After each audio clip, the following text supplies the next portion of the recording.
ವಿಷಯ ಗ್ರಹಿಸಿದ್ರೆ ಸಾಕು, ಎಲ್ಲಿಲ್ಲದ ಸಿಟ್ಟು ಪ್ರಾರಂಭವಾಗುತ್ತದೆ. ಏನೂ ಇಲ್ಲದೆ ಇರುವಂತಹ, ವಿಶೇಷವಾಗಿ ಗಮನಿಸಬಹುದಾದಂತಹ ನಾವು ಲೋಹವತಿ ಪಟ್ಟಣವನ್ನಷ್ಟೇ ಆಳುತ್ತಿದ್ದೇವೆ. ಯಾವುದು ನಾಶವಿಲ್ಲವೋ, ಯಾವುದನ್ನು ಯಾರು ಅನುಭವಿಸಬೇಕು ಅದನ್ನು ನುಡಿದು ದೇವತೆಗಳು ಅನುಭವಿಸ್ತಾ ಇದ್ದಾರೆ. ಆದರೂ ಕಿರಿಯವರು ಸಂಬಂಧದ ದಿನಾಂಕವನ್ನು ಆಳುತ್ತಿರುವುದು ನಾವು ಸಹಿಸುವವನಲ್ಲ. ನಾವು ಹಿರಿಯರು, ನಮ್ಮ ಹಕ್ಕಿನ ಪ್ರದೇಶನಾಗ ಅದನ್ನು ನಾವು ವಶಪಡಿಸಿಕೊಳ್ಳಲೇಬೇಕು. ನಾಲ್ಕದ ಮೇಲೆ ಅಭಿಯೋಗ ಗೈಯುವರೇ ನಿಮ್ಮ ಅಭಿಪ್ರಾಯ?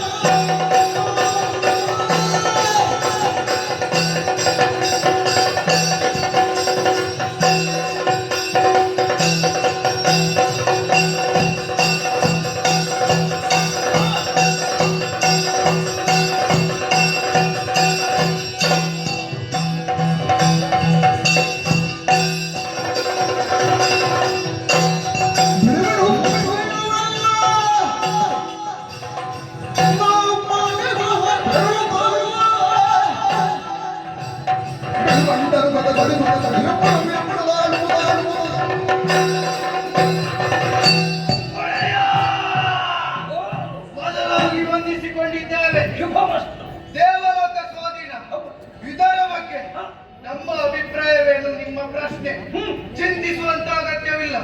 ನಾವು ಎಷ್ಟು ಅಂತ ಈ ಲೋಹಾವತಿ ಪಟ್ಟಣದಲ್ಲಿರುವುದು.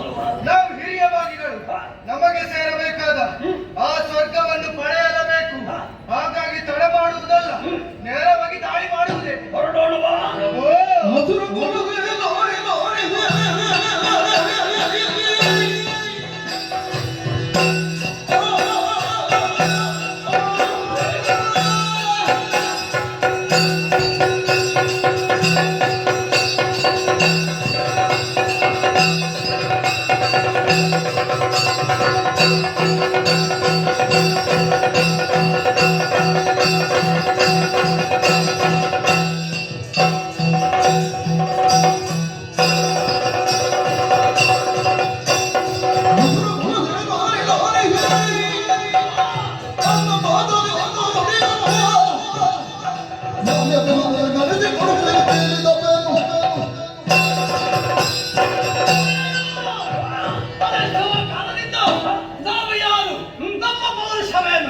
ಈ ಮೂಲಕಕ್ಕೆ ತಿಳಿಸಿದವರು. ಆದ್ರೆ ಆ ದೇವಲೋಕ, ಆ ದೇವತಾ ಲೋಕದಲ್ಲಿರುವಂತಹ ಆ ದುಷ್ಟರು ಹೇಗೆ ನಮಗೆ ಯಾವತ್ತೂ ಅವರೊಂದು ದುಷ್ಟರೇ. ನಾವು ಯಾವಾಗ ಅಲ್ಲಿಗೆ ಹೋಗ್ಬೇಕೆಂದು ನಾನು ಹೊತ್ತಿನಿಂದ ಮೇಲೆ ನೋಡ್ತಾ ಇದ್ದೆ. ಆದ್ರೆ ಇವತ್ತು ಸಿಕ್ಕಿತ್ತು ಆ ಸ್ವರ್ಗ ಲೋಕಕ್ಕೆ ಹೋಗುವ ದಾರಿ. ಹಾಗಾದ್ರೆ ಬಿಡುವುದು ಬೇಡ, ಆ ಸ್ವರ್ಗವನ್ನು ದಾಳಿ ಮಾಡಿ ಅಲ್ಲಿರುವಂತ ಪೀಠವನ್ನು ಒಪ್ಪಿಸಲು ಬಿಡಿಸುತ್ತೇವೆ. ಸಹಿಸಬೇಕು, ಸಹಿಸಬೇಕು, ಮಾತನಾಡಿಸಬೇಕು.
ಆದರೆ ರೂಢಿಯಲ್ಲಿ ಒಂದು ಮಾತುಂಟು, ಏನು ಕಾಲಿಡುವುದರ ಕಣ್ಣಿರಬೇಕು ಅಂತ. ಎಲ್ಲಿಗೆ ಕಾಲಿಡುವಂತೀಗ? ಅಲ್ಲ, ದಾರಿಗೆ.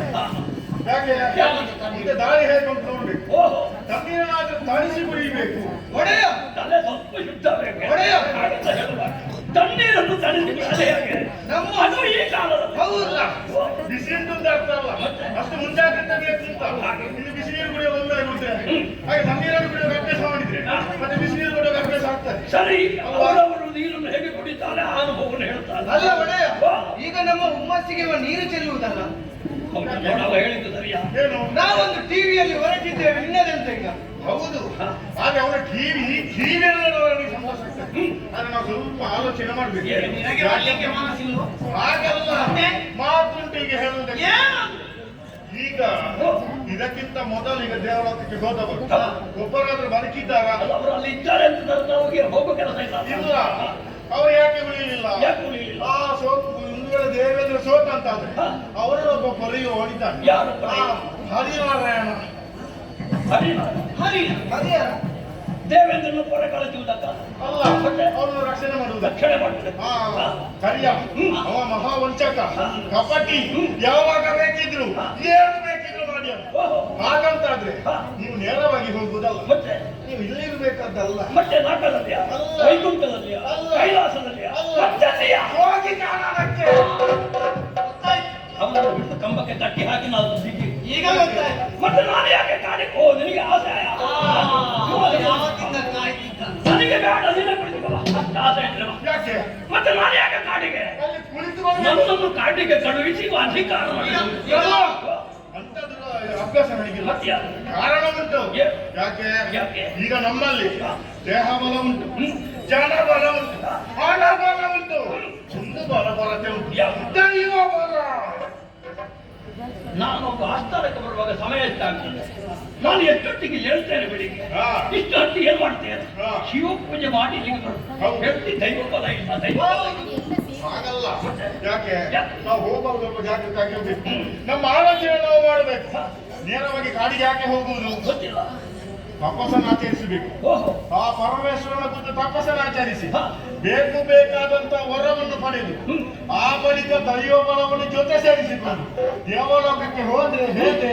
ಇದು ನನ್ನ ಅಭಿಪ್ರಾಯ. ಅದಕ್ಕೆ ಹೇಳುದು ತಲೆ ಬೇಕು.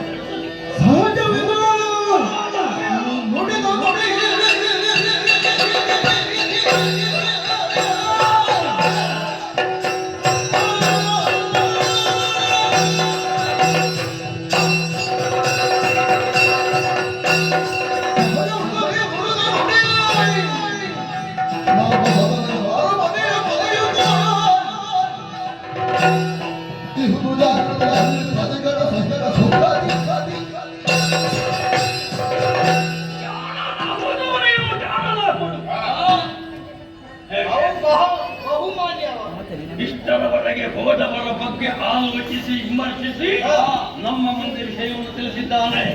ಇದು ಗ್ರಾಹ್ಯ ಸ್ವೀಕರಿಸಿದ್ದಾನೆ. ದಯಾಧಿಕಾರಿಯು, ನಿಯಂತ್ರಣಾಧಿಕಾರಿಯು ಸದಾ ಸರ್ವದಾ ಅಸುರರಿಂದ ಪೂಜಿಸಲ್ಪಡುವಂತಹ ಶಂಕರನೇ ನಮಗೆ ಅನುಗ್ರಹ ನೀಡಿದ ಅಂತ ಆದರೆ ಮತ್ತೆ ಕೊಂದು ಯಾರು? ಬರುವಲ್ಲಿಯವರೆಗೆ ಇಲ್ಲಿ ಅಧಿಕಾರಿ. ನಾನು ಆಗ ಹೇಳಿದಲ್ಲಿ ನೋಡಿಕೊಳ್ಳುವುದೇ ನೀನು ಮಾತ್ರ ಅವರಿಗೆ ಪೀಠದ ಹುಚ್ಚುಂಟ ಅಂತ ಅಲ್ವಾ? ಬೇಕಿದ್ರೆ ಅನುಭವಿಸಿ ತೊಂದರೆ ಇಲ್ಲ, ಆದ್ರೆ ಅಲ್ಲಿಯೇ ಇರಬೇಕು. ನಿನ್ನ ದೇಹಿದ್ರು ಮಂತ್ರಿ ಪದವಿ. ಶೀಘ್ರದಲ್ಲಿ ಬರ್ತೇನೆ.